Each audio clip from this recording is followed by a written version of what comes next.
But Emma, Yes.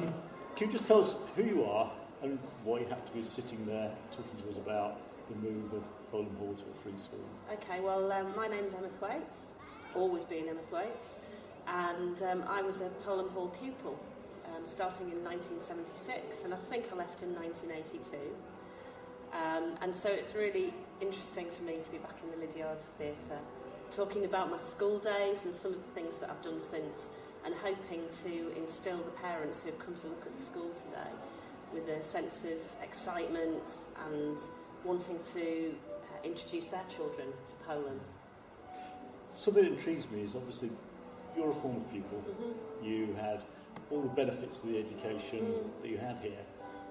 What do you think the free school model is going to bring to the school? Does it in any way make you feel, oh, it's not the same place it was for me? Not at all. I think that the world has changed since I was at school. Education certainly has changed.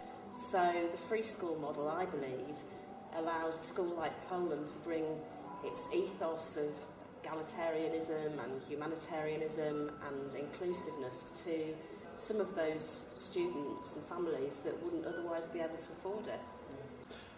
And in terms of Darlington, which is the setting for the school, it's an unusual place in the sense that it's already got a selection of academies. In fact, it's largely an academy town. That inherently means that the model exists. What does Polam Hall bring to that provision that's distinctive? Poland's always been unique, and I think that's because of its Quaker heritage. It's always fulfilled a gap, I believe, in the education landscape in the North East, and that remains the same. I think Darlington has excellent schools. I think the North East has excellent schools. Certainly academically excellent, sporting achievements are fantastic, but they're not for everybody.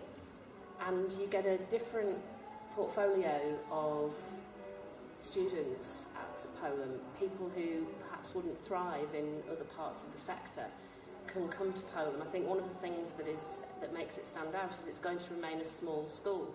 So the student-to-teacher ratio will still be very favourable. And I think that ability to give students that wraparound care, that one-to-one attention, is the thing that makes it stand out.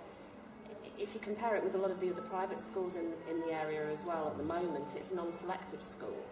And I think that is a wonderful quality. It means you have a really rich student body who come from lots of different sorts of backgrounds, who have lots of different levels of academic attainment and lots of different skills and abilities. And the free school model will enable Poland to retain that. And I think that too will be quite unusual in the Darlington landscape. Now you, I think 2 years ago, were President of PHOSA, which for the benefit of people who don't know was the old scholars. That's obviously put you in touch with a lot of people that you were at Poland with.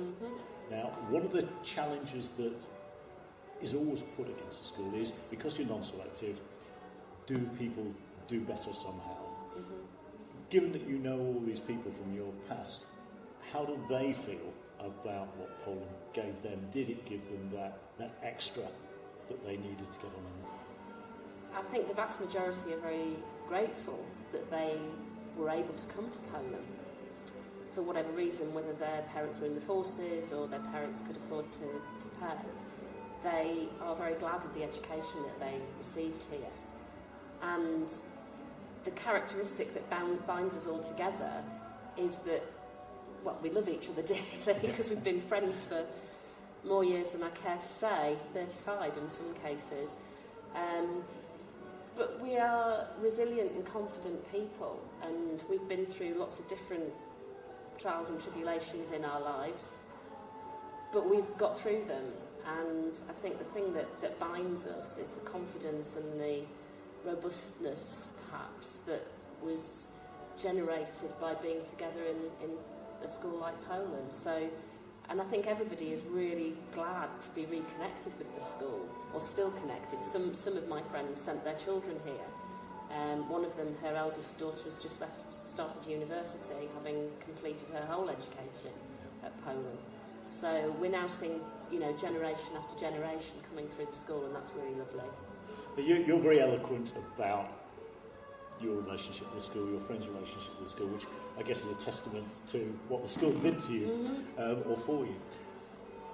If you were just to finally sum up what you think about the move to free school, what would be the thoughts you would leave someone who's contemplating bringing their children to the school under a free school model? What would that thought be? If I lived in Darlington, if I was able to live in Darlington, I would have absolutely no hesitation of applying to send my 2 children to this school.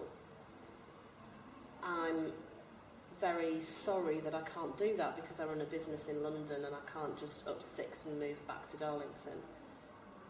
I would love my children to come here because I think it is a school where whatever your talent and capability or interest, you will be allowed to thrive. And it's going to stay a small school. It's going to stay true to its roots. It is a beautiful environment to be educated in. I mean, the grounds are wonderful, the buildings are historic, it has this lovely theatre. I think for parents who are attracted to Polam, it absolutely will be the right choice for them. Good. Emma Thwaites, thank you very much Thank indeed. you very much.